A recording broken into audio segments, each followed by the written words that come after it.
नमस्कार दोस्तों, मैं कश्यप स्वागत करता हूं आप सभी का आपके अपने चैनल आहट एक अनहोनी की में।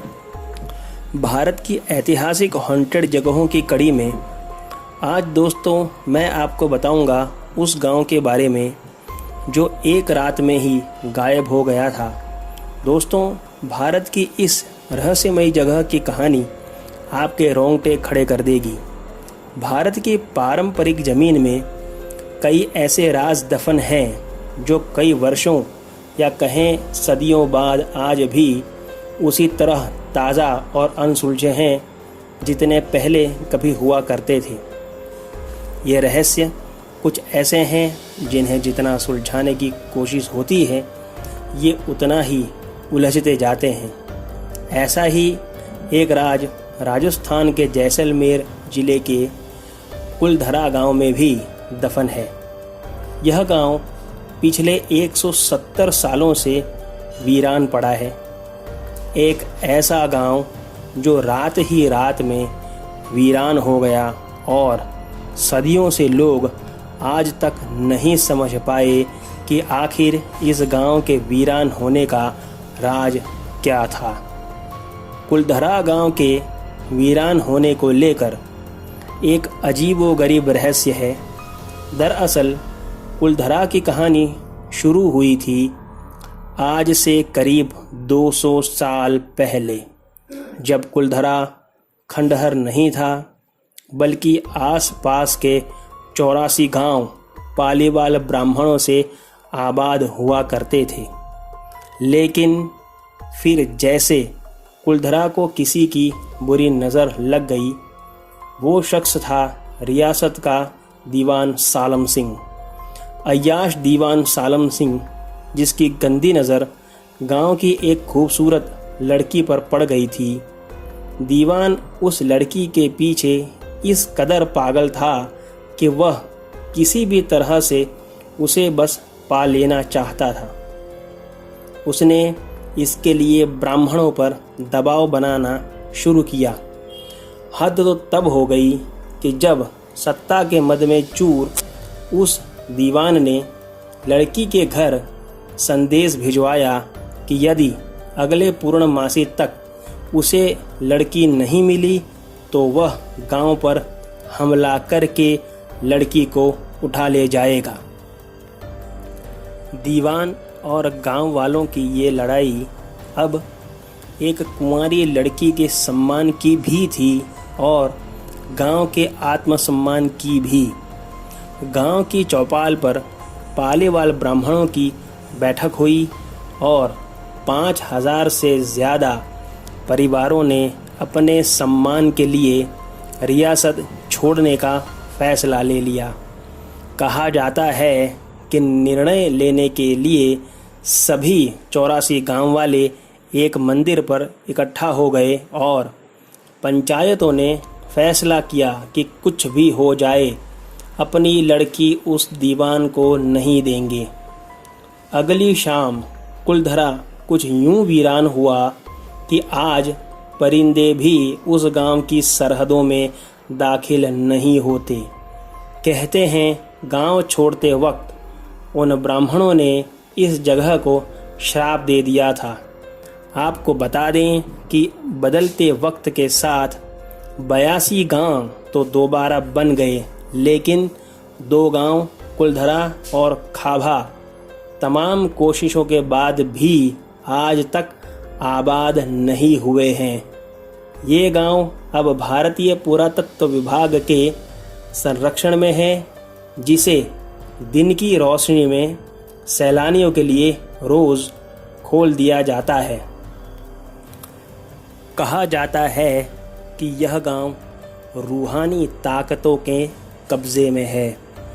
टूरिस्ट प्लेस में बदल चुके कुलधरा गांव घूमने आने वालों के मुताबिक यहाँ रहने वाले पालीवाल ब्राह्मणों की आहट आज भी सुनाई देती है। उन्हें वहाँ हर पल ऐसा अनुभव होता है कि कोई आसपास चल रहा है। बाज़ार के चहल पहल की आवाज़ें आती हैं। महिलाओं के बात करने और उनकी चूड़ियों और पायलों की आवाज़ हमेशा ही आती रहती है। प्रशासन ने इस गांव की सरहद पर एक फाटक बनवा दिया है, जिसके पार दिन में तो सैलानी घूमने आते हैं, लेकिन रात में इस फाटक को पार करने की कोई हिम्मत नहीं करता है। कुलधरा गांव में एक मंदिर है जो आज भी श्राप से मुक्त है। एक बावड़ी भी है जो उस दौर में पीने के पानी का जरिया था। एक खामोश गलियारे में उतरती कुछ सीढ़ियाँ भी हैं। कहते हैं शाम ढलने के बाद अक्सर यहाँ कुछ आवाज़ें सुनाई देती हैं। लोग मानते हैं कि वो आवाज़ 18वीं सदी का वो दर्द है जिनसे पालीवाल ब्राह्मण गुजरे थे। गांव के कुछ मकान हैं जहां रहस्यमय परछाई अक्सर नज़रों के सामने आ जाती है। दिन की रोशनी में सब कुछ इतिहास की किसी कहानी जैसा लगता है, लेकिन शाम ढलते ही कुलधरा के दरवाजे बंद हो जाते हैं और दिखाई देता है रूहानी ताकतों का एक रहस्यमय संसार। लोग कहते हैं कि रात के वक्त यहाँ जो भी आया वो हादसे का शिकार हो गया। मई 2013 में दिल्ली से भूत प्रेत व आत्माओं पर रिसर्च करने वाली पैरानॉर्मल सोसाइटी की टीम ने कुलधरा गांव में रात बिताई।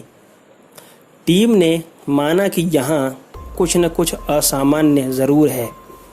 शाम के वक्त उनका ड्रोन कैमरा आसमान से गांव की तस्वीरें ले रहा था, लेकिन उस बावड़ी के ऊपर आते ही वो कैमरा हवा में गोते लगाता हुआ ज़मीन पर आ गिरा, जैसे कोई था जिसे वो कैमरा मंजूर न हो।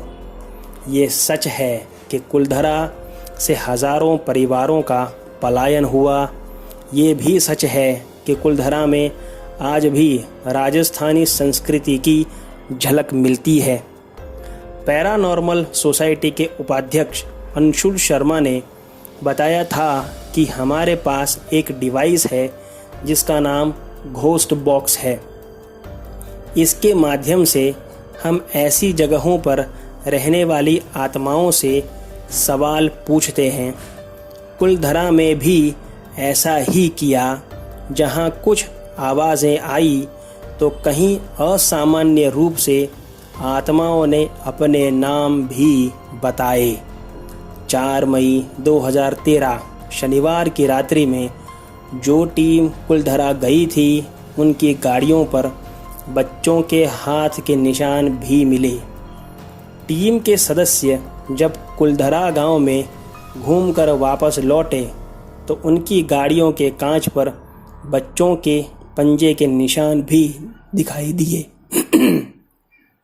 जैसा कि कुलधरा गई टीम के सदस्यों ने मीडिया को बताया, लेकिन ये भी सच है कि कुलधरा में भूत और आत्माओं की कहानियाँ सिर्फ एक वहम है। इतिहासकारों के मुताबिक पालीवाल ब्राह्मणों ने अपनी संपत्ति, जिसमें भारी मात्रा में सोना, चांदी और हीरे जवाहरात थे, उसे ज़मीन के अंदर दबा रखा था। यही वजह है कि जो कोई भी यहाँ आता है वह जगह जगह खुदाई करने लग जाता है, इस उम्मीद से कि शायद वह सोना उनके हाथ लग जाए। यह गांव आज भी जगह जगह से खुदा हुआ मिलता है। दोस्तों, ये थी राजस्थान की दूसरे नंबर की सबसे हॉन्टेड जगह की कहानी, जो है कुलधरा गांव। दोस्तों, आपको ये कहानी कैसी लगी, ये मुझे आप डिस्क्रिप्शन बॉक्स में लिख करके ज़रूर बताइएगा। और मैंने अपना ईमेल एड्रेस भी दिया हुआ है, जिसमें आप अपने अनुभव मेरे साथ साझा कर सकते हैं, जिन्हें मैं अपनी आवाज़ दूंगा यूट्यूब के ज़रिए। Thank you.